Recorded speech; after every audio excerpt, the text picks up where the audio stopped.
Good evening, everybody. Happy Wednesday. Welcome in to another edition of the Big Man on Campus podcast. It is Wednesday, April 17th, 2019. And I'm, as always, your host, the Big Man on Campus. Hope you're having a great day. We are here to break down some sports as we have been every day, really since, I don't know, November, I guess. We'll break down some NHL. We'll get into some NBA. We'll throw out a baseball game or two. And no Peter Loshak today. I'm sure he'll be back tomorrow. But we got Ian Cameron tonight. Big time, I see Ian Cameron on VSiN and then SBR and all these different places. Ian Cameron, how you doing? I'm doing good, Big Man. I'll tell you what, I got to give you credit. You turned the Big Man on Campus podcast that you do at 5 o'clock the last few days into the Barbara Walters special, getting the exclusive with Peter Loshak, getting that first scoop and bringing him back from obscurity, giving us our first look at how he's doing, because since he is obviously parted ways with SBR.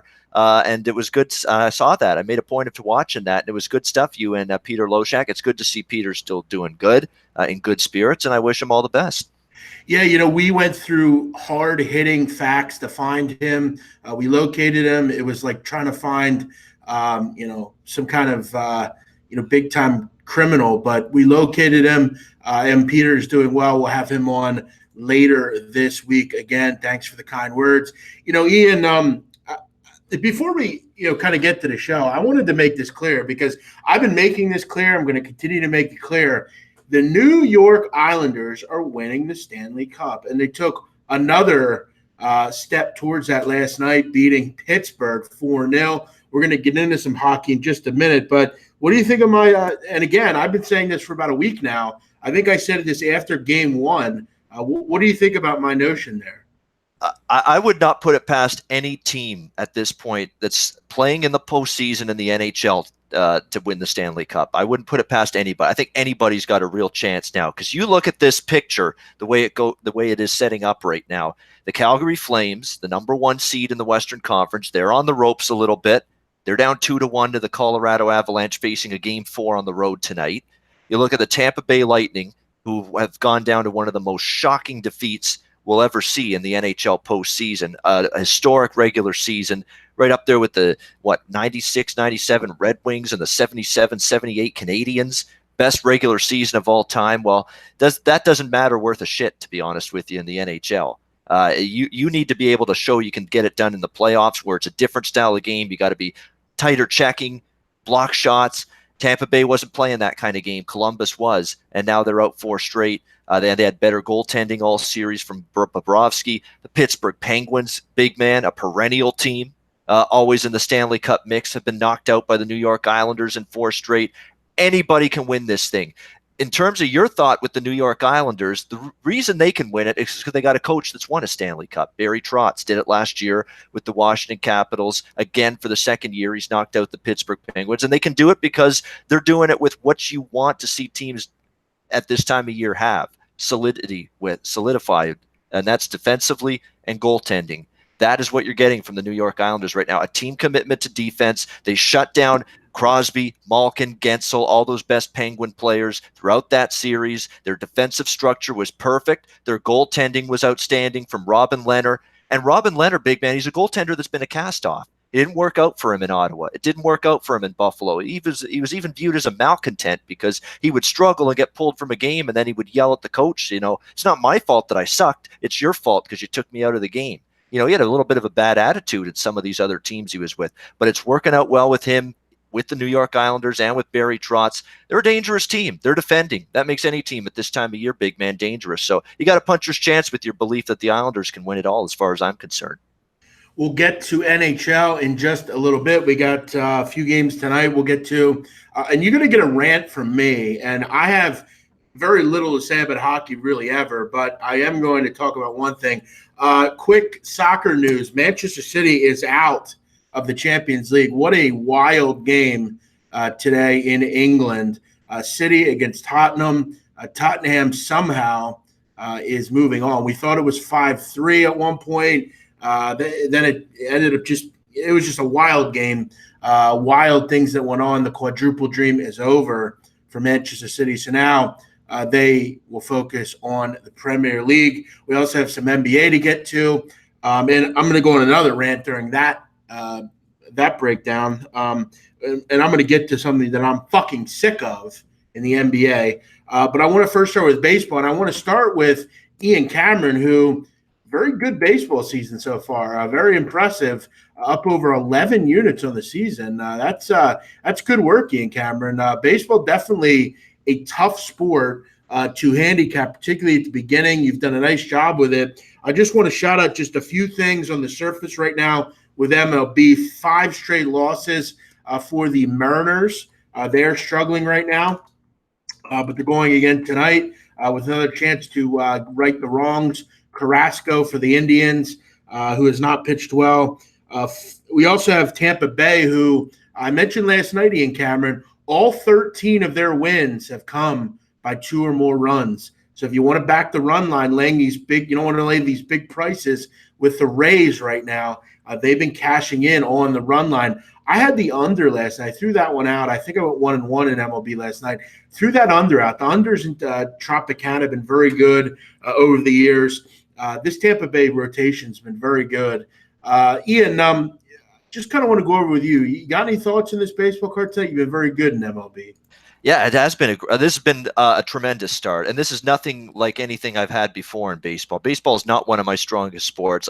People that know me well know that. It's been a grind. It's been a struggle for me in baseball in years past, and I tried to make some adjustments, Jeff, going into the season. Let's try to do things a little differently. Let's try to incorporate some different thought processes. Let's try to incorporate a few of the more advanced metrics a little bit. I'm never going to become a full-on math nerd. I'm never going to become a full-on analytics geek. But for baseball purposes, let me see if I can incorporate some of that stuff now into the handicap more. Let's ride teams that are hot. Let's ride totals, teams that are streaking toward either an over or an under. Stuff like that's worked out, and we've had a great start. Obviously, it's at HWD, Handicappers Watchdog. So we're not fudging anything. It's been a great start in baseball. Hopefully, it can continue.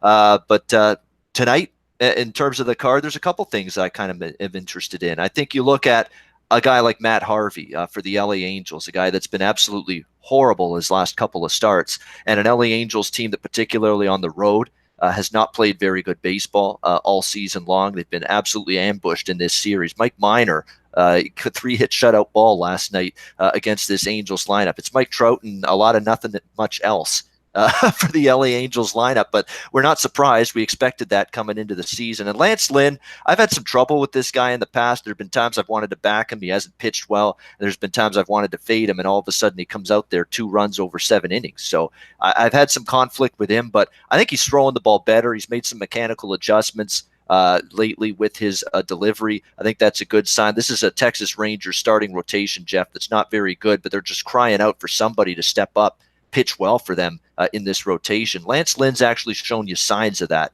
the last 2 starts. The Angels not in good form. Texas is hitting the ball. Joey Gallo even is striking out less, and that's something that they need moving forward. The Texas Rangers right now have dominated the first 2 games of the series, and I think they have a starting pitching edge. Bullpen for the Angels, too, is not very good. It's not great for Texas either, so it's pretty much a wash there. But I laid $1.25 with Texas there in that game. More than anything, just interested in going against Matt Harvey right now. I just don't think there's a whole lot left in his tank, and a guy that I'm looking to fade regularly right now. Yeah, I mean, we've seen Matt Harvey bounce around. We knew he had his issues in New York. We saw him at Cincinnati. We've seen him kind of all over the place. Not a ton on the baseball card. I've definitely kind of treaded lightly in this thing called baseball. I will consider going back to the well with that Tampa Bay Baltimore under. I came in last night. The thing about this game tonight, Stanek going for Tampa Bay. That means it's likely that Stanek will only see 3 innings, and it'll turn into one of those bullpen games, which I have no problem with. I actually was able to those have generally been very good for Tampa Bay. The only thing I worry about here is David Hess for Baltimore, but he's actually been pretty okay. So maybe get involved with that again. That came in last night. Real quick, Ian, we talked about the Seattle Mariners after a very hot start. They've lost 5 in a row.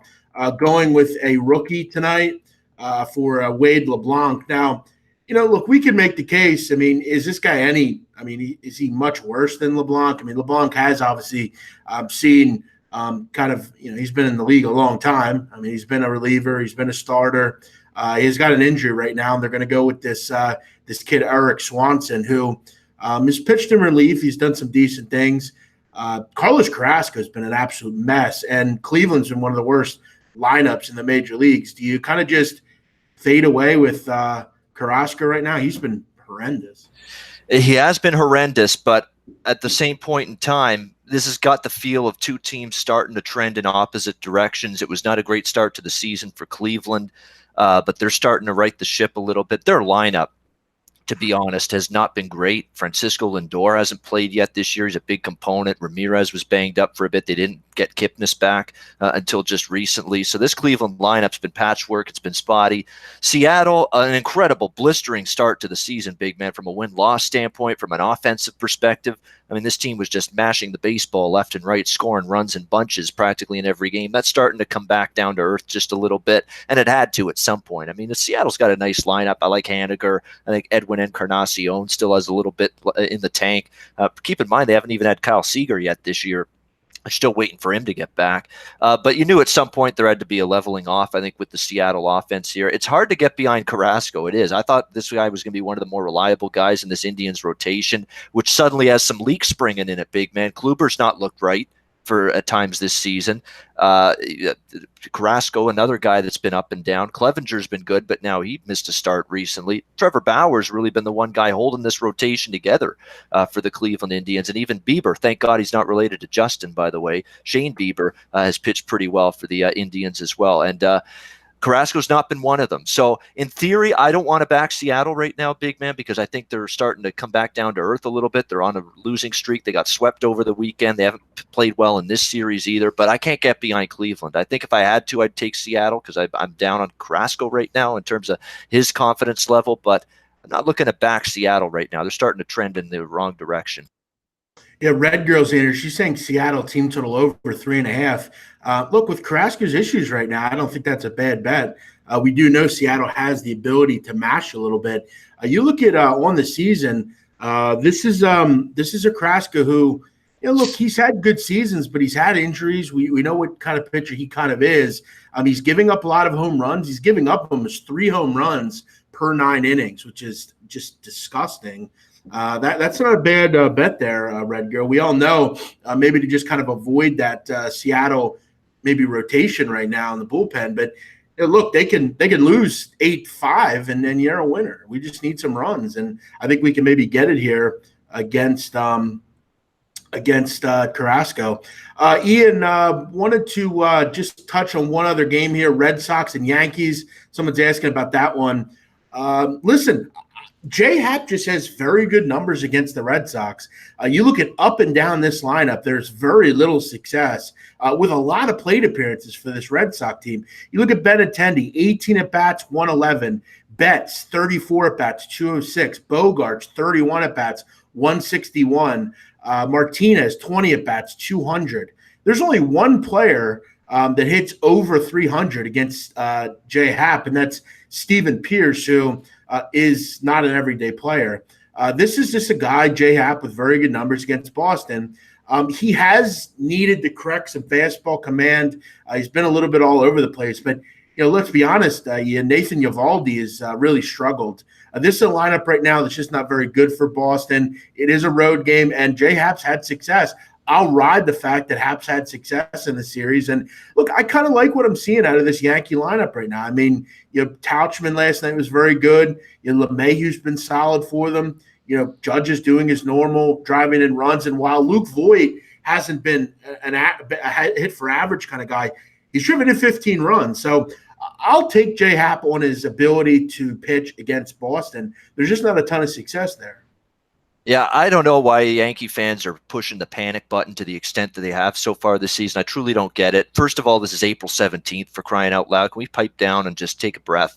Would it kill you, the guys, to do that? I mean, look at the injuries you guys have had so far this season. I know you're panicking. You're below 500. You have had a tough start, but what are you going to do with all the injuries you've had? I mean, it's ridiculous. I mean, yeah, Hicks has been on the DL, Andujar on the DL, Stanton on the DL, Tulowitzki. You breathe on the guy right now. He ends up on the DL. No surprise there. Dellin Betances on the DL from the bullpen. Gary Sanchez, of course, on the DL. Bird recently, although Bird doesn't bother me that he's on the DL. He wasn't really playing all that well prior to that. But if you're the Yankees, there's a long season to go. You get some guys healthy, you can still be pretty good. And I'm with you in this game. I don't love New York here, but this is just me not wanting to do anything with Boston right now. This is a team that's in a complete free fall. They're a mess. They're not taking good at bats. Where are these patient at bats we used to see from the Red Sox? Take some pitches, work some counts. Try to play, just put the ball in play. I see a bunch of guys struggling and swinging for the fences and just trying to hit a home run every time they get up there. And that's not the Boston Red Sox type of approach that we've become accustomed to seeing from this team at the plate. You look at them offensively, last 2 games, 1 run in the last 2 games combined, not very good. The fact that they got held to 1 run by Dan Straley the other day and the Baltimore Orioles, that's not a team hitting at all right now. Benintendi on the DL doesn't hurt because Benintendi was the one guy actually giving them some good at-bats, getting some walks, getting on base, working counts, doing all that stuff that a lot of these other Boston hitters aren't doing right now. They're trying to swing, trying to hit a home run every time they get up to the plate. It's not the way you succeed as an offense in a lineup long-term in Major League Baseball. And Happ's that kind of guy with his, work both sides of the plate, change speeds. That can work very well against a free-swinging lineup like the Red Sox have been so far this season. So, yeah, I lean a little bit here to New York. I certainly don't want the Boston side, I can tell you that. Yeah, we obviously know also bullpen advantage for New York. I mean, definitely a bullpen advantage here as well. So that's one I definitely had on my radar. I also got to tell you, I do kind of like this Oakland-Houston game under 8.5. Wade Miley's been very good. He's not giving up a ton of runs. I think he has 19 straight starts where he's not giving up more than 3. I think he's given up more than 3 runs like 1 time. He's been very solid. Frankie Montas has been good as well for Oakland. So a big ballpark out there. I'm kind of looking towards that one as well. But Ian, any other MLB, and then we'll kind of move on to some NBA because look, I want to get into. I have a rant to go on with NBA. Any other baseball here? I think it might have something to do with a former coach of the Florida Gators now coaching in the NBA. I think it might have something to do with I think you're on the right wavelength. Let's just put it that way. I'm a little ticked off with him too. In terms of baseball, you're looking at the under in that game. Actually, one of my plays tonight's on the side in that game. I mean, you're going to give me a Houston Astros team that's won 10 in a row, looking for their 11th straight victory tonight, now at a slight plus money underdog price. I'm going to take it. With the Houston Astros here. They're playing great baseball. Wade Miley is not – the reason why Oakland's taking money is it's I don't know, it's syndicates, it's sharp, so-called sharp bettors, it's analytics, math, quant guys that see Montas as having the better advanced metric numbers than Miley, and he does. That's why I think Oakland's taking money. It's those bettors. That faction has driven the price toward Oakland now being favored in this game. But I'm going to disagree with it slightly. Miley's been around the block. He's had some good days. He's had some not so good days, but he's found something right now. And I like the way Houston has always gotten the most out of their pitchers. Let's be honest. They have. I mean, they've turned Joe Musgrove into a tremendous pitcher. I know he's with Pittsburgh now, but he started with the Astros. He was a mess when he started with the Astros. They turned him around. He finished his Astros career playing good, and now he's a great pitcher with the Pirates, Joe Musgrove. They work very well with pitchers. They've worked very well with Wade Miley. He's had a solid start to the season, 3.48 ERA. I like that he's a lefty pitcher, big man, in a ballpark like this in Oakland. Fly ball lefty is a great fit for Oakland Coliseum. Your fly balls are going to die in the outfield, in the warning track there.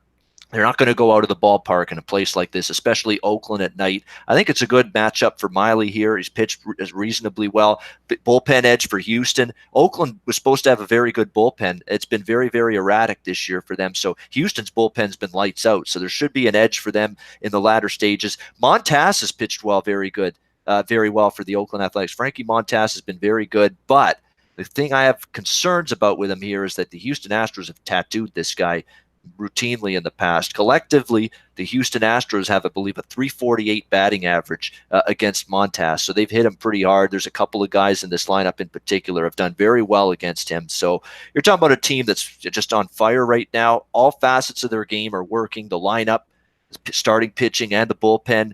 They've won 10 in a row. They're going for their 11th straight. I know what, a near even money, slight underdog price. Yeah, I'll take Houston there in this kind of matchup at this price. Again, like the under. I think that's worth a look here. We'll move on to some NBA. Just wanted to mention quickly, and I don't know if you guys watch it up in Canada. I'm guessing you do. Jeopardy. This guy on Jeopardy has been unbelievable, by the way. I've watched Jeopardy. I can't remember the last Jeopardy I missed. I watch it every night to learn, and I love to answer stuff. And I'm kind of a trivia guy. I like that kind of stuff. This guy is possibly the best player I've ever seen on Jeopardy. There's been a couple guys. Some of them are really smart. They're not really entertaining or anything, but some of these guys are really entertaining. There was a guy a few years ago named Arthur Chu. He was an Asian guy. He used to get annoyed with other players. He would get annoyed with Alex Trebek. He was just funny. But this guy, Holtzauer, very good, smartest guy I think I've ever seen on Jeopardy. Professional sports bettor as well, so that's pretty cool. Have you seen this guy, Ian? He's pretty unbelievable. I have not watched an episode, but I've kept up with it because it intrigued me. Here's a big time, as a sports bettor, he does what we does. He does what we do on a daily basis.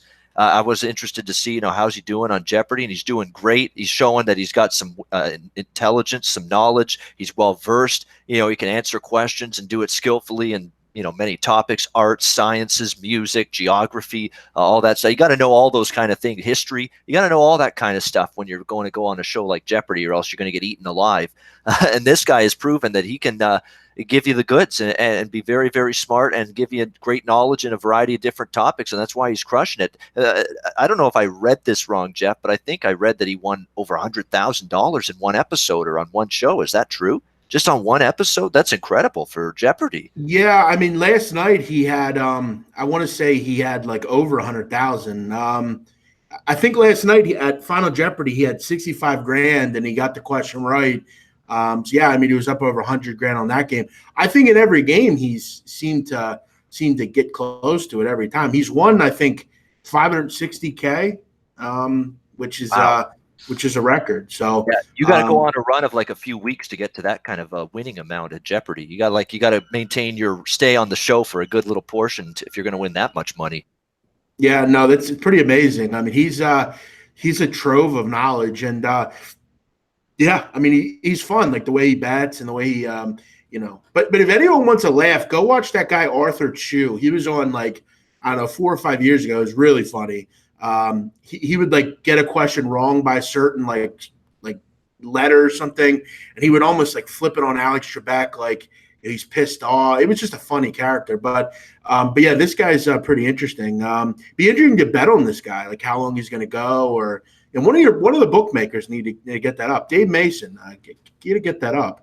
Yeah, Jeopardy. I like Jeopardy. I watched it a lot more years and years ago. I had more time to watch it, but I've always loved it. I mean, I love that show. I love Alex Trebek. He's a fellow Canadian. We wish him nothing but thoughts and prayers through his scare with cancer. It's a horrible. I was very sad to hear that he was diagnosed with that. We wish him well. We hope he fights this with every fiber in his being. That he fights this and hopefully can survive it. But definitely thinking of him in terms of being able to beat that. I'll tell you one game show moment that always resonates with me. It was when years ago. It had to have been 10 or 15 years ago now.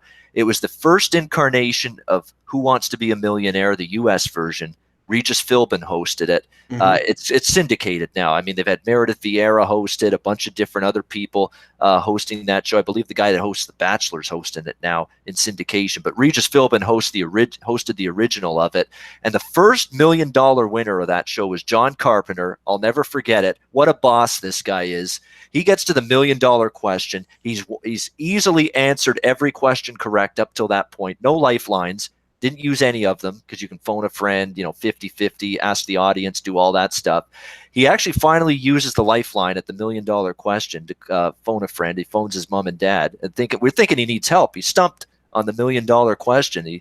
So he calls his mom and dad. They think mom and dad are going to help him answer the question. He's like, I am on Millionaire. All right, do you need help? No, I don't need I don't need your help. I'm just calling you to tell you that I'm going to win the $1 million. Then he answers the question and gets it right, and he wins the $1 million. He just did that just to call and say, look how good I am. No lifelines. I've dominated. I've answered every question quickly. I'm winning the $1 million. Incredible. That's one of the best game show TV moments I remember seeing. That's pretty baller for sure. Let's get into some NBA here, and we'll do some NHL also. We'll go over all the games.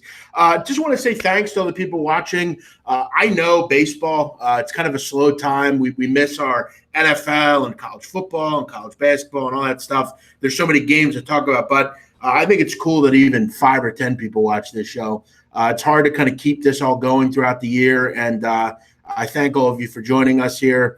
Every day. Make sure you hit the like button and support the show. Do I like Price is Right? I liked it when Bob Barker was there. I don't watch it much anymore. I mean, throughout the years, I mean, you have jobs and things like that. And nowadays, I don't really watch it. But, I'm not really a Drew Carey guy, so I don't really get into it. The only game show I really watch is on a regular basis is Jeopardy. Ian, let's get into our NBA here. We got 3 games tonight. But before we do that, I want to get into this fucking Oklahoma City Thunder shit show of a team. And you know what? I'm pissed off because the last 2 nights I've had these fucking pricks. And, I put these teams under the microscope because I love basketball. I really study the game. I like to, learn about teams. Now they'll play against other teams. And look, all season, Portland was they just weren't very good against Oklahoma City. Defensively, Oklahoma City was terrific. The pick and roll defense was there. And look, let's all be honest with ourselves, Ian. Outside of Damian Lillard and McCollum, there's just not a ton of scoring on this team. I mean, Enes Kanter will give you it once in a while, or Maurice Harkless or Minu. But, those are the 2 big boys. Russell Westbrook's been fucking embarrassing in this series. And I think we're starting to see Russell Westbrook will never win. I mean, just the way he just plays and the shot selection. I mean, his the 3-point shot for this team has been, to be honest, I'm not sure how – I can't say I've seen any worse. I mean, I think they're 10 for 59 in 2 games in this series. I don't know what Terrence Ferguson offers you. I'm blown away that he's a starter in this league, and I think we continue to see how good of a player Andre Robertson is. Terrence Ferguson's completely lost on the court against this Blazer team. He can't shoot, he can't defend, he does nothing well. Jeremy Grant he's another one. I mean, these are guys that are supposed to be good defensively. They're having major issues. I mean, if the Blazers are making 3-point shots because everything's wide open. Paul George is, obviously hurt. This has just been a complete mess. And you know what? Shame on me. Shame on me for backing the Thunder the last 2 nights. Shame on me for thinking that they can withstand. They're just not mentally there. Billy Donovan's been a complete disaster as a head coach in this league. And look, I don't think the season could over quick enough. He is good as gone at Oklahoma City. This has been disgusting. Watching this group. They've been awful at both ends of the basketball court. They truly have. They've had no answer for the perimeter game of McCollum and Lillard. They've actually made Enes Kanter look like a competent defender in the low post. That's hard to do because this guy, everybody was talking about Nurkic being gone. What a downgrade Enes Kanter's been. Would be defensively in the low post, and it really hasn't shown up. Oklahoma City's been settling for these 3-point shots that just aren't falling for them. And they insist on, let's jack up another 3, even though it's not falling. I just don't get it. Yeah, it's something they've consistently done in this series without any sort of adjustment. And I'm with you in terms of this Oklahoma City. Now, they screwed me from another direction last night. It was the Oklahoma City. I did take them in game 1. But last night I was on the over in game 2. And Portland did their part. Portland got all the points I needed out of them pretty much. I got nothing from Oklahoma City. It was another cold shooting night. Their offense went absolutely dormant in the second half of that game. I don't understand how an NBA team is this bad from 3. I don't understand. They're 10 for 59. Not 10 good. For 30. 10 for 59. I'm confident in, and I mean this. I mean this with the utmost seriousness. If you gave me 59 threes, I'm confident I can make 11. I'm serious. If you gave me like 6 hours to complete that task and I got 60 shots, I'm confident I can make 11. I'm serious. Like, it's amazing to me. And let's be honest with ourselves. Most NBA three-point shots, with how lengthy they are, they're wide open. These are just bad players not making shots. And Russell Westbrook, I mean, with him, I start to see it with him where he gets almost like irritated with the other team, and he just has to kind of overshow how good they've been. He's got to try to be that good. Yep. Damian Lillard's ate his lunch this entire series. Watching McCollum just blow by everybody, it's pathetic. It's hard to watch. I'm just sick of this team, and shame on me for backing them. I felt they were a great matchup against Portland, and I think Portland's really using last year as kind of a springboard. They're not going to let that happen again, and it's been really kind of pathetic to watch. Ian, tonight's games, we got Indiana and Boston. Boston laying 8 across the board. Total is at 207.5. Boston didn't play particularly well in game one, and they still won by double digits. Had 17 turnovers. I guess the big question, and the question that I had before the series started, Ian, was the Pacers are much worse without Oladipo, which is clear. I mean, their offensive rating numbers are down. Defensively, they're not as good. They just don't have that guy that can give them competent scoring. And you look at guys like Bogdanovich or Tyreek Evans, Boston's done a pretty nice job so far against those kind of players. Neither team particularly great on offense. I'm surprised to see this number going up from a totals perspective. I mean, the first game was 84-74. Now, are they going to score 158 in this game? No. But 207.5 seems a bit high. I don't think either of these teams are particularly good offensively, and I'm willing to think that the pace will be slow enough. I think the under is going to be worth another look here. I think this game will be a bit closer. Possessions will be at more of a premium. I kind of am leaning under here in this game at 207.5. It's gone up. I think it's gone a little crazy. I actually like the over, but I didn't like it at this number. I got in it on it at 202.5. 203 actually is what I liked over the total, and it's gone up 4 points pretty much since then. So the value's gone on it. I don't fault you for liking the under now at this number. I just think Indiana can shoot the ball a little bit better. They went for a 2-for-17 slide in the third quarter. Prior to that, they had been okay offensively. I think Boston's going to get theirs offensively. I don't like the way Indiana defended down the stretch of the regular season. They didn't play well, period, down the stretch of the regular season. And you can trace it all the way back to Oladipo being out. It's not been the same team. They don't have that guy to take over a game, to be that go-to scorer as much without him. And defensively, I think it's been a loss because they haven't played that well at that end of the court since that time either. A lot of people liking the Indiana side intrigued me a little bit.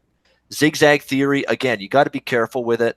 Everybody talks about it at NBA playoff time. If you go back the last 5 seasons, it's barely 50% ATS. The zigzag theory.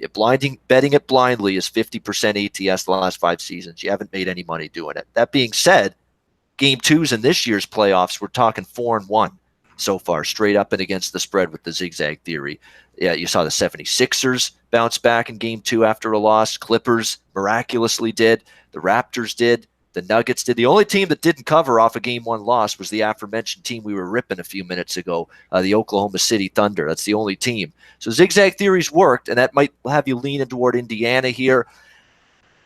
If it's Boston malaise that shows up tonight, Indiana can cover, because we've seen Boston be inconsistent. One game looked great, one game looked not good.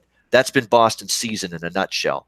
But I'm convinced Boston, if game 1's a sign they flip the switch and they play up to the level of talent and the bench depth that they have, that they could sweep Indiana in the series. That's where my thought is, and that's why if I had to play a side, I'd take Boston. I think you look at game 1. I mean, 17 turnovers, weren't great offensively. I mean, I wasn't overly impressed with anything there.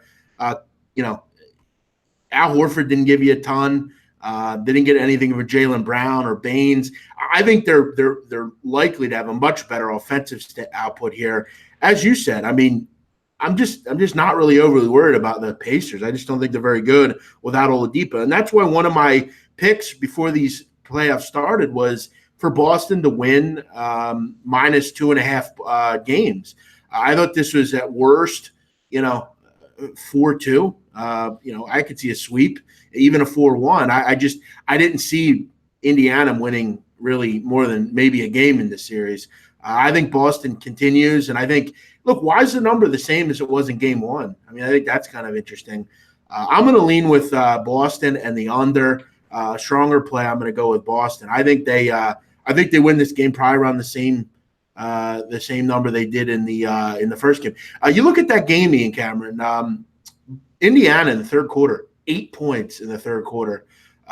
That's where the game got away from them. Absolutely, that's the point where it just Boston took over and rolled. This is a league where their motto is where amazing happens, and year after year, game after game, it just continues to defy that statement. It is quite.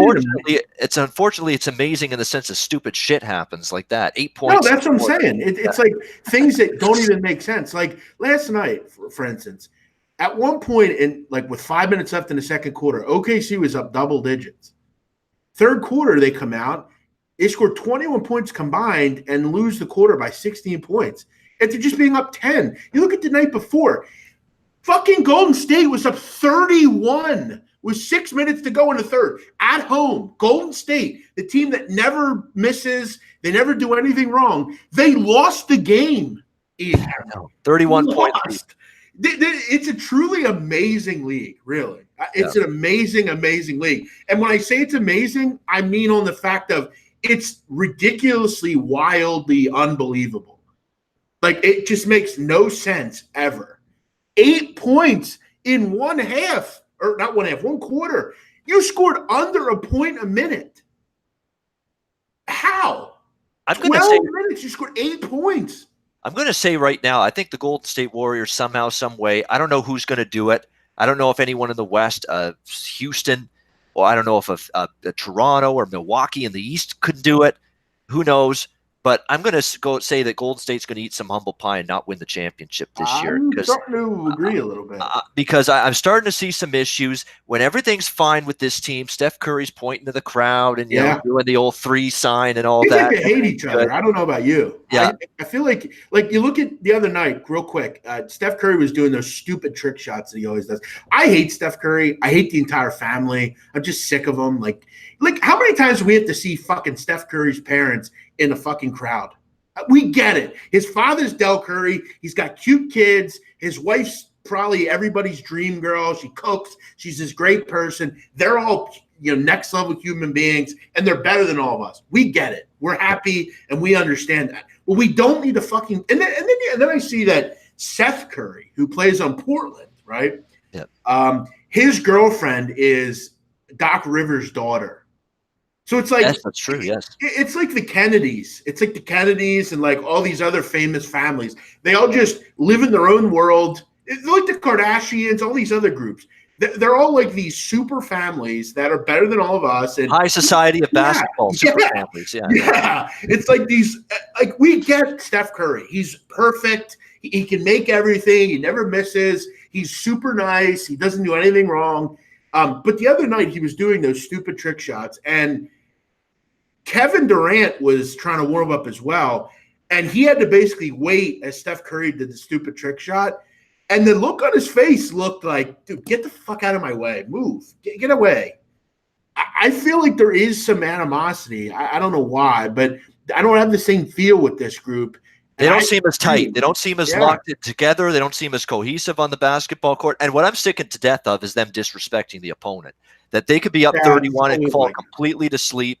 And I applaud the LA Clippers. They are not a loaded team, but what have they done all year? And that's why they're in the playoffs to begin with, and they made it over, say, the Lakers. Put on the hard hat, put on the work boots. We're going to work hard. We're going to try hard. We're going to play hard. We're going to at least try to defend, and we're going to give it our all. I mean, Doc Rivers, I've never been enamored with the guy as a coach, but I have to give him credit for what he's done with this team this year. The fact they're in the playoffs, the fact they've even already won a game against Golden State, it's a winning season as far as I'm concerned for the Clippers. And for the Golden State Warriors, it's a disgrace and abomination you lost that game. It's like the Currys literally go to the NBA before every game and say, listen, we need to be on camera at least 5 times. It's like we fucking get it. Yep. They're a nuclear family that everyone wants to have, and they're everything right with the world and America. And we get it. Thank you.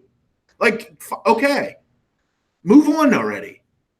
I just hate them. I hate the family. I hate them. I hate Stephen Curry. I hate Seth Curry. I hate him as well, which is weird because he's pretty, But wouldn't that be who he goes out with? Doc Rivers' kid.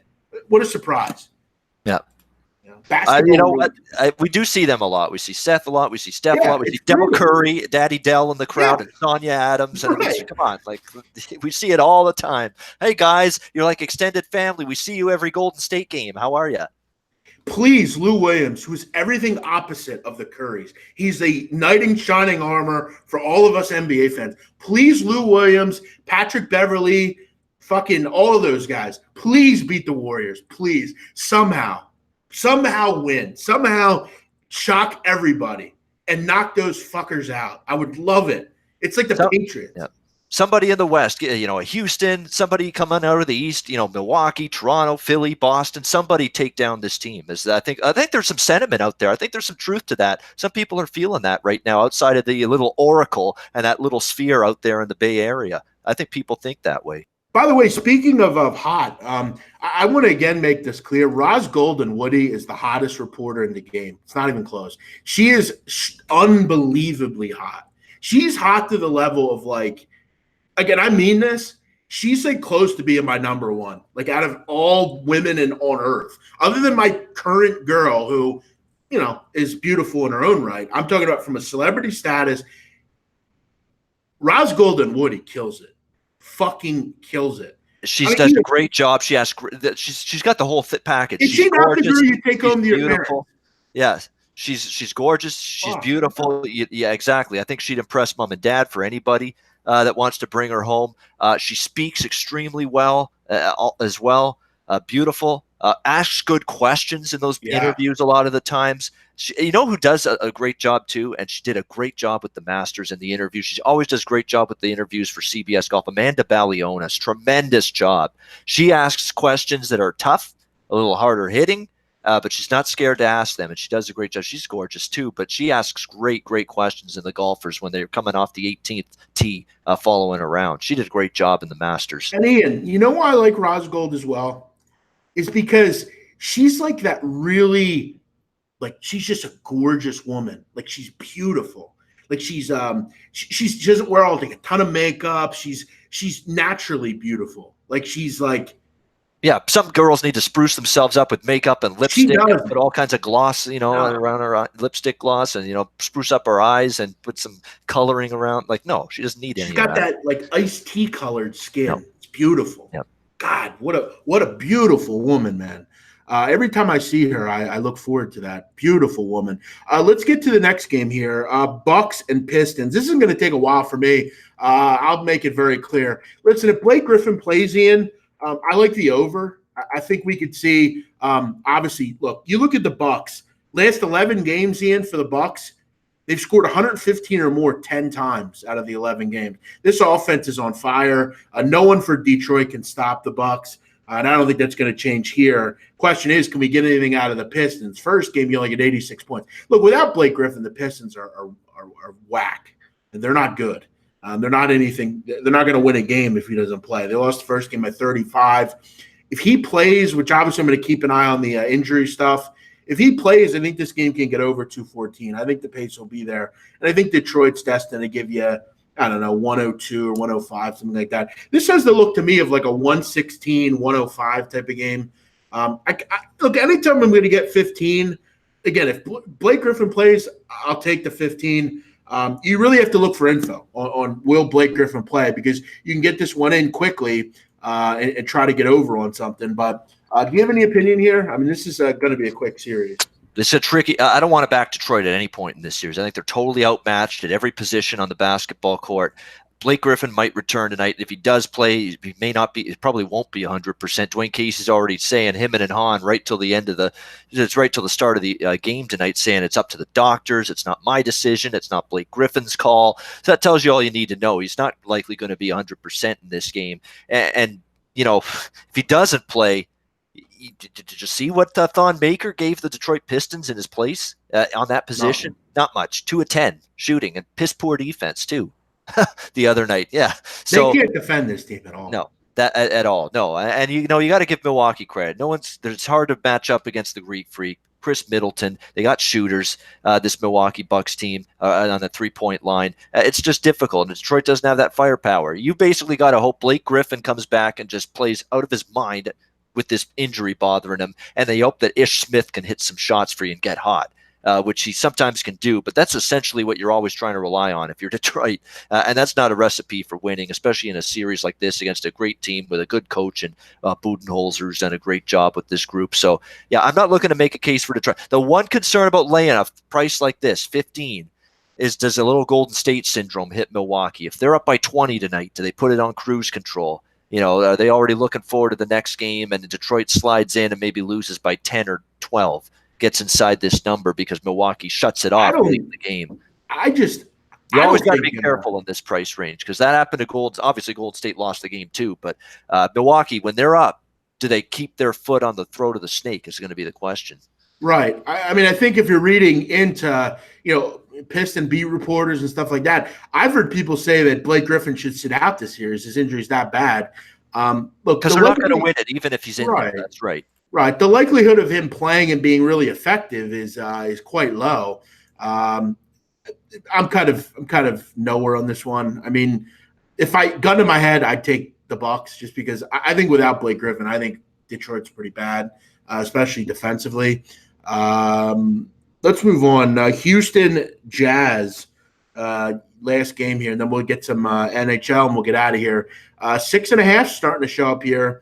Which is interesting, Ian. You have a big swath of the public on Houston, yet the line going, kind of staying at, where it shouldn't be. It should be going up, and it should be going up to 7, 7.5, 8. It's not. It's staying at 6.5, and actually coming down a little bit.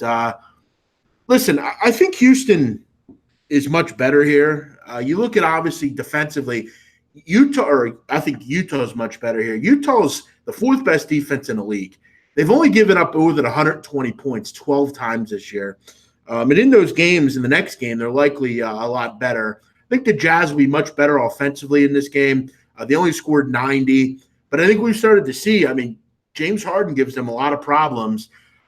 I'll go ahead and say it, Ian. None of these games I'm in love with tonight. But I am starting to kind of say that I feel like the Jazz kind of hang around in this game and I think may win. I think Houston has issues in the front court. I thought the Jazz were quite good, frankly, down low. I think Gobert, Favors, think they got what they wanted. I'll take the I can still get a 7 here. I'll take the 7. I'll take the Jazz here. Yeah, I think I will be. I'm leaning Jazz. Anyway, I don't love it. I think Houston's got a lot of matchup edges, and obviously they were red hot down the stretch of the regular season. That's a concern. Utah obviously had no answers defensively, but this is still a team that we know has better defense in them than what they showed in Game 1. I mean, Game 1, it was just Houston had an answer for everything. They were making their shots. They were getting great balance. They were hitting their threes. That was the difference, and Utah just wasn't doing a good enough job at that end. Quinn Snyder's a capable coach. This is still a defensive team that I think can make some adjustments here, maybe stay inside the number. I don't know about win the game, but I'd lean to Utah. Plus, Houston has had this issue in the past where they've had this big convincing Game 1 performance, and they've sort of limped and get the next game and sort of looked a little lethargic, flat, disinterested, taking a team for granted because they just run them out of the arena the last game. I could sense that happening for Houston. Houston's supposed to have matured by this point and not have that happen again where they bomb away a team in Game 1, Jeff, but the next game they're flat and they're right in a dogfight, maybe even might lose the game. That has happened to Houston in the past in more than one occasion. For that reason, I probably could only look at Utah here, but if Houston plays as well as they have in Game 1 and down the stretch, I just think throughout the course of this series, they're just way too much for Utah to handle. So it's a question of, is Houston come of age here? And are they ready to actually keep their foot down on the gas pedal instead of letting the team back into a game and potentially a series. I need to see it be proven of it, though. So if you're asking me, I would take Utah plus the points before Houston laying the points tonight. Yeah, I couldn't agree more. But again, nothing I'm in love with in the NBA tonight. Same with me. I mean, I didn't send out anything in the NBA to members or anything like that. I was on the 2 overs last night. I got one San Antonio, Denver went over, but we lost the Portland over. I'm looking tomorrow at San Antonio minus the points against Denver. I think San Antonio's live in that series. Denver needed a furious second half to come back in that basketball game. They just got hot from 3-point range. San Antonio back home. Denver's not been as good on the road. This has the sense of maybe a zigzag series, back and forth, goes 7 games. San Antonio's laying, I think, 3 right now at home against Denver in game 3. I'm very interested in the Spurs in that one. Ian, I always like to read comments just because I feel like everyone should have their fair share of what they want. But Sean Wynn checking in, just not factual. I mean, Sean, listen, if you're going to come on the chat, talk about stuff that you that are fact, not bullshit. Rockets owned Gobert in game 1. On what planet did they own Gobert? I mean, 22-12. What are you talking about? They owned him. What planet are you living on? Clearly not Earth. I don't know if you're on Jupiter or maybe you went to Saturn or something and you're checking in. I don't know, but you're not living on this Earth. When you get back, let us know. But Ian, in your experience, is 22-12 shutting the opponent down? No, he had a decent game. The bigger issue is Donovan Mitchell. Donovan Mitchell's your go-to guy for the Utah Jazz.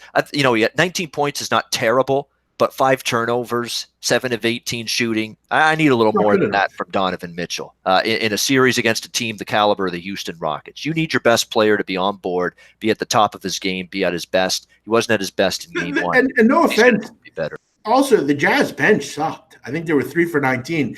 That's a problem. I don't like any options on that Jazz bench. Not a one. Gobert and Favors had 35 and 18. I mean, what do you mean they shut them down? On what planet? Let's move on here. NHL time.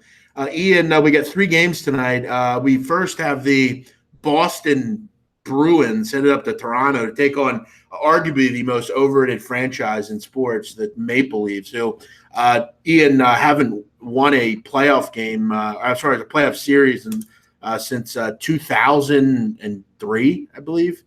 Yet every time hockey's talked about, we have to hear about how great the Toronto Maple Leafs are, and they're lucid fans who are absolutely ridiculously stupid. And again, I don't want to knock on Canadian hockey, but I'm sick of this stupid argument that we have to give them love because they're the creators of the game and we have to follow everything they say. Look, the truth of the matter is, Ian, and you know this, none of these teams have been any good really since in our lifetime. I don't know shit about hockey, but one thing I do know is Edmonton sucks. Calgary's, I guess, average. Montreal, I mean, I guess they've had somewhat success, but nothing really to speak of. And Toronto hasn't won the Stanley Cup since 66, 67. And look, my dad's in his 50s, and he was born in 64. So I'm going to go out on a limb and say that's a pretty long time since they last won anything. Why do we have to bow down to Toronto? Well, you know what it is because of the Toronto Maple Leafs. It's a mecca. They call it the mecca of hockey. It's the mecca of inconsistent hockey. It's the mecca of disappointing hockey. That's essentially what it's been for the last 52 years. But Toronto is, they're crazy about the team. The media goes nuts for the Toronto Maple Leafs, and as a result, it seems like everybody pays attention to them, whether they're good, whether they're bad, whether they're indifferent, and that's why the Leafs get so much focus. Now, they're up 2-1 right now against Boston. We do have to give them credit, and we have to give them credit a little bit in this series because they played some pretty good defense, believe it or not. They've shown the ability with a team that's had a tough time keeping the puck out of their own net in this series to defend and hold on to leads in the third period. This has the makings, though, of a back-and-forth series. Toronto won game 1, Boston won game 2, Toronto won game 3. It's game 4 tonight. Boston is starting to, the Bruin media is starting to criticize Patrice Bergeron's line with Marchand Pasternak, saying we need a little bit more from them. I'd expect Boston to have a good bounce back tonight. The fact that top line knows they're hearing about it, they need to be a little bit better. This is a top line that's dominated Toronto in past meetings in both the regular season and the playoffs. I would think Boston's got a pretty good chance to bring their game to another level tonight, and I'd look at them on the money line tonight, and also team total. I actually like the team total bet with the Bruins a little bit more, over 2.5. Frederik Andersen's been great in this series, but I could see the Bruins really trying to crash the net, try to get into his grill a little bit, throw him off, impair his vision, and try to get some loose pucks and maybe shoot the puck in a point where he's not going to be able to see it, Frederik Andersen, and you're going to need to do that the way he's playing. So I think it sets up as a bounce-back spot for the Bruins. So Bruins money line, Bruins team total over would be the ways I'd look in this one. Now, Ian, I don't bet much hockey, but it seems like when I do well. I've had 2 bets in this playoff so far. It was the first game between the Knights and the Sharks. It took the over. It was over in the first half. The first period. Last night on the back of your friend Andrew McGinnis, he told us that Columbus was just a bad matchup for Tampa, and I actually tailed that, and they won. Tonight, I'm agreeing with you 100%. Listen, maybe I'm the king of hockey. Maybe I've just been hidden all this time, and I'm just really that good. I'm taking the Boston Bruins tonight to even this series up. I think this series goes 7. I don't know, again, much about hockey, but I do know that that those 2 lines for the Bruins are very good. They have a few really good defenders, Chara and McAvoy and Krug. Give me Bergeron and Marchand. I think they scored tonight. I'll go Jake DeBrusk as well. I'm going to go 3-1 Boston. I'll go with the Bruins tonight. And Toronto is still without Nazem Kadri, serving the suspension for the rest of the series. It's typical. Team pulls up their bootstraps. First game without a key player. We see it all in all sports. NHL, NBA, they just pull up the bootstraps. They win that first game. But the second game without that player, it's sometimes where you see it level off a little bit. So we'll see if the Leafs can get it done without Kadri a second straight game. That's my play tonight. Bruins minus 101 at bookmate. Actually, I'm sorry. I could probably get a slight favorite price here. Whatever. We'll just take even money. Probably could get plus money at certain books, but I'm going to take Boston even money against Toronto. 2 other games: Nashville, Dallas. Dallas laying about 125, 130. Total 5. You got Rene against Ben Bishop. This series is 2-1 as well. Nashville is up. Does Dallas even it up here at home, Ian? I like Dallas. I do. I'm not about to throw Dallas out in the garbage dump just yet because they're down 2-1. They've lost the last couple of games. They got to just capitalize on their chances more. I mean, Pekka Rinne was outstanding in the Game 3 win for Nashville. Ben Bishop was good, not great for the first time in a while in Game 3. I think he's going to play a lot better, and I don't think Rinne is going to play as well. And I think if Dallas sticks to it, keeps the offensive zone pressure going that they had in Game 3, they can even up this series. This is a tight series. It's been a low-scoring series. I think we've had 2 3-2 games and a 2-1 game so far in this series. So it's been very low-scoring, very tight. That's why the totals in this series are much lower at 5 shaded to the under for a good reason. It's 2 good defensive teams, 2 teams that struggle to score at times. But I think Dallas here in this situation, it's been a tight series. I think they can even this series up going back to Nashville. I laid, it was minus 125 here with the Stars. Good stuff. Does Tyler Seguin still play for? He still does. Exactly, he does. And he's been a guy that's been under a lot of scrutiny because he got called out by the CEO of the team, him and Jamie Benn, early in the season. They don't play hard enough. They don't go to the tough areas of the ice in front of the net. They don't get their noses dirty to try to score goals. And really, since then, they both played a lot better. And Seguin had a goal the other night, so he's playing a lot better now. And they need him to score. Jeff, because other than Radulov, Ben, and Seguin, there's not a lot of depth of scoring for the Dallas Stars up front. He's going to have to be a focal point for them offensively. Hey, Ian, little trivia question here. I follow Barstool Radio on Twitter, and they have these under-the-gun questions. Let's see if you can answer one. You have 15 seconds, Ian, to name a college that ends in the letter R. Go. College that ends in a Redeemer? Wow. What is that? A D1. Let's go D1. You got to go D1. Oh, a D1. Okay. 15, Redeemer 14, College. I'm thinking. 13, D1. I should. 12, 11, 10, 9, 8, 7. Oh, man. I know. It's brutal. 6, I'm thinking. 5. I'll give you one. Butler. Butler. There we go. Yeah. Mercer, Mercer. Yeah. Baylor, Baylor. Geez, Big 12. See, I was going through Xavier. Big East, ACC. I was going by conference and conference quickly in my head. So that's why the 15-second part of that test makes it a little It's tougher. tough. It's tough. Yeah. Xavier, another one. I was getting to the Big East next too, and I would have hit those. I'm like, Lamar, there you go. I should Good have started one. with the Big East. It'd be Butler and Xavier, both in the Big East. I would have hit it right away. Shit. Oh, well. Weird comment by Ryan C in the chat saying Jake DeBrusque has two very hot sisters. And then Howie P chimes in and says, what are the sisters' names? Settle down now, Howie P. Ryder, another good one. Good work, Katie. Yeah, from the Metro Atlantic, one of my favorite hotspots. Oh, it was a cold spot this year. I couldn't hit a friggin' Metro. No, that league was brutal this year. All right, Ian, one more game here. Again, play of the day, Boston, the Bruins. Calgary and Colorado, the two C's here. You got a small favorite here with Calgary. They are down 2-1 in this series. How about the Avalanche, who have pretty cool jerseys, by the way? I've always hockey's got great jerseys. I got to say that. Again, I mean, every jersey is just awesome. Like the logos are cool. The colors awesome. I don't know if there's two colorways that I like better than these teams. Got that orange and red, and then that blue and like kind of off red with the white and the cool blue color. I don't know. I just love these two jersey colors. What do you like here in this game, though? Smith in goal for Calgary, Grabauer for Colorado. Yeah, there are a lot of great jerseys. I love, there's some bad ones like the old Pooh Bear Bruin jerseys. We've talked about that on our Ice Guys show. Jimmy Murphy, Andrew, and Alex and I talking about the Pooh Bear Bruin jerseys in the late '90s, early 2000s. Those are not one of the better jerseys. Those are one of the worst jerseys. But for the most part, there's some really nice jerseys in the NHL. If you're looking for excitement, I think this game is probably going to have the most excitement tonight. I think you're going to see some goals in this game. Colorado, and I read some things about Colorado with Cale Makar, the UMass defenseman, plays for the UMass Minutemen, the hockey team. We're in the Frozen Four. They lost in the championship game over the weekend, the NCAA hockey tournament. Believe me, I know you guys love the NCAA basketball tournament, but there was an NCAA hockey tournament too.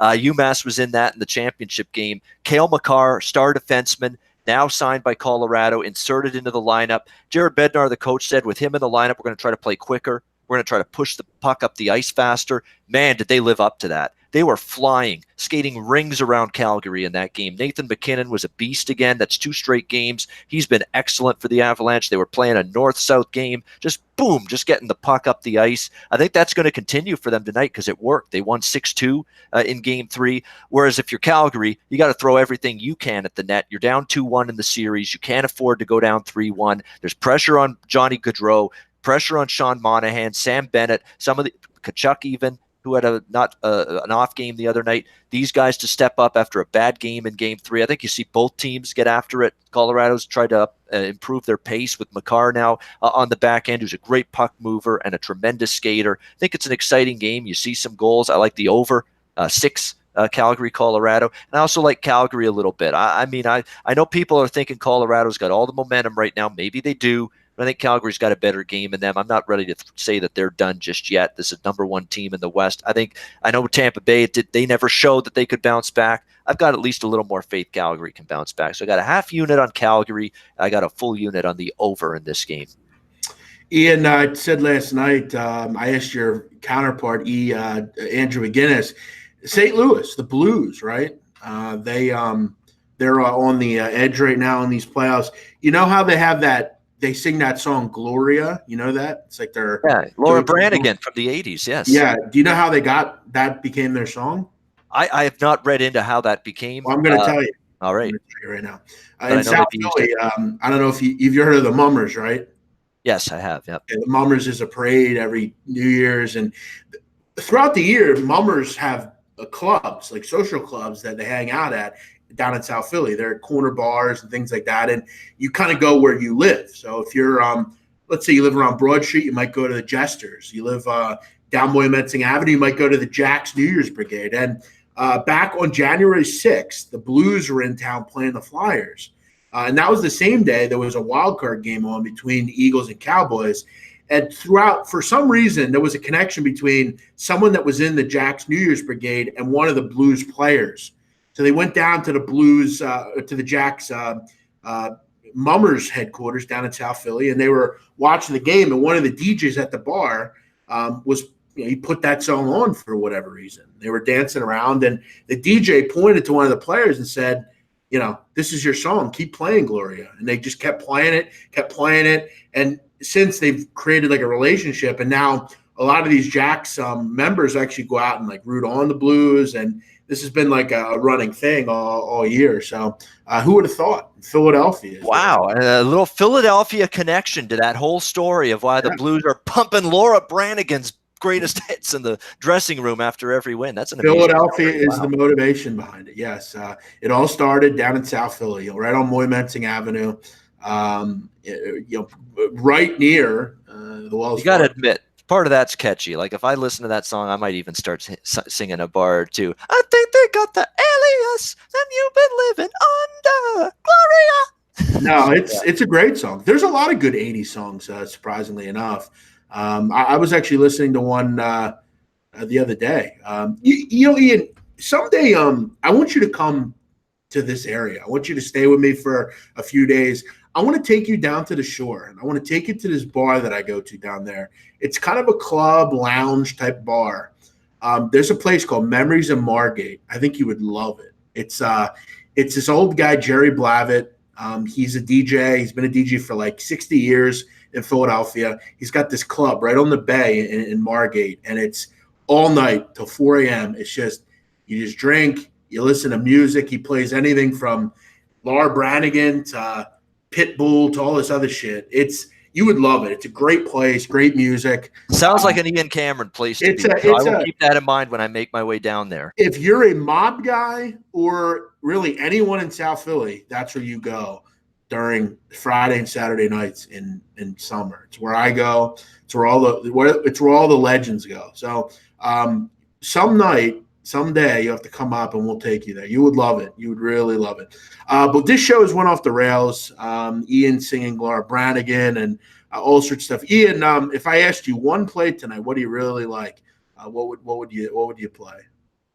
Oh boy, that's good. I really like that Colorado Calgary over. I gave it as my best bet on the Ice Guys show. We'll go with that. I think if I chose one from baseball, I think it would probably be Texas. I think Matt Harvey's just a straight guy, fade pitcher right now. He's been terrible the last two starts. Texas is mashing the ball right now.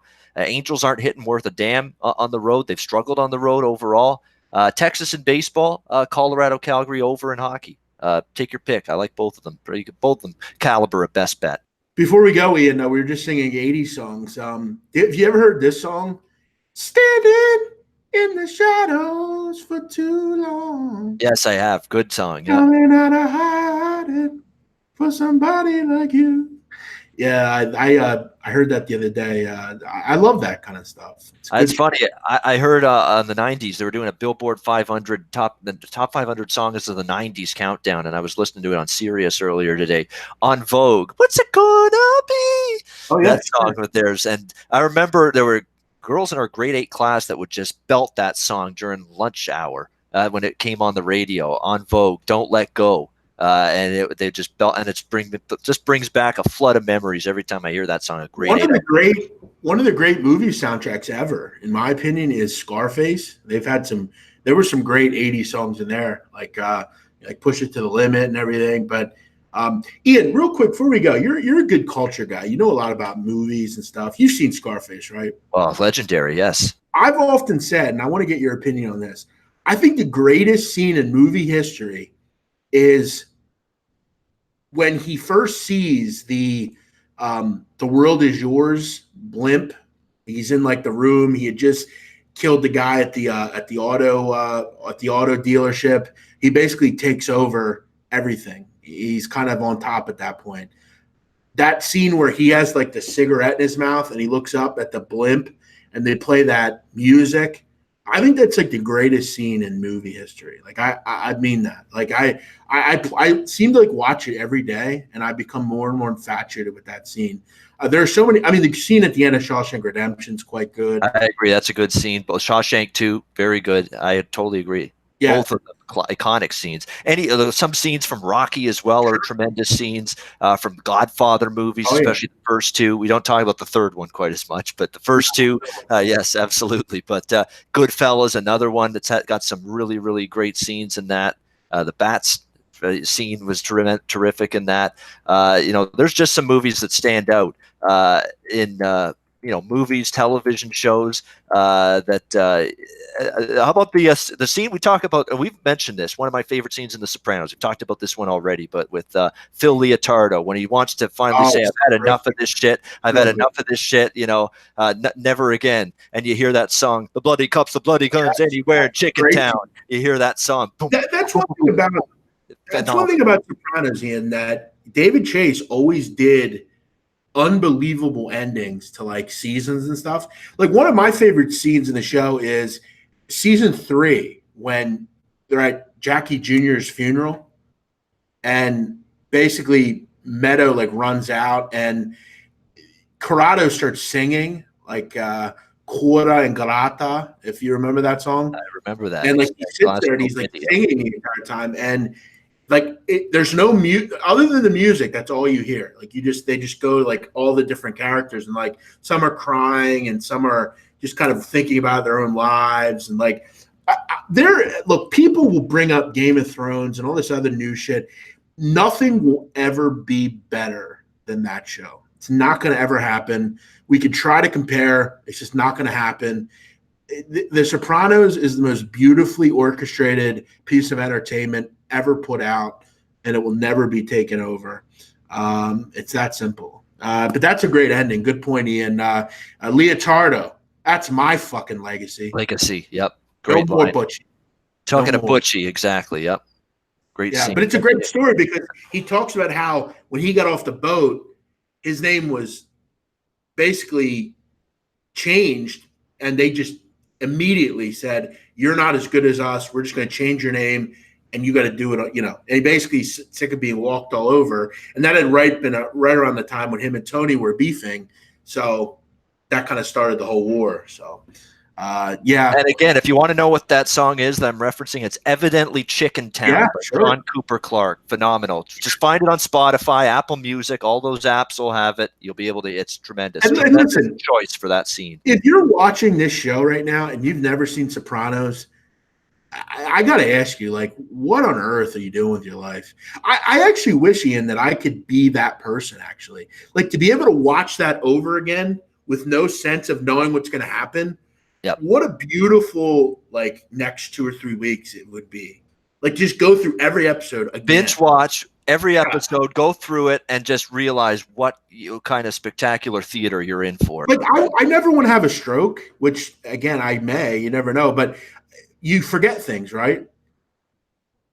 That would be one only thing I would want to forget, like whatever happened in that show, because I would want to watch it over again. Oh, yeah, that's also a good point. He said, "There's no scraps in my fucking scrapbook." I think in one of the scenes as well. That's a great one. That's a good line, yeah. Let's wrap it up here, Ian. Good stuff as always.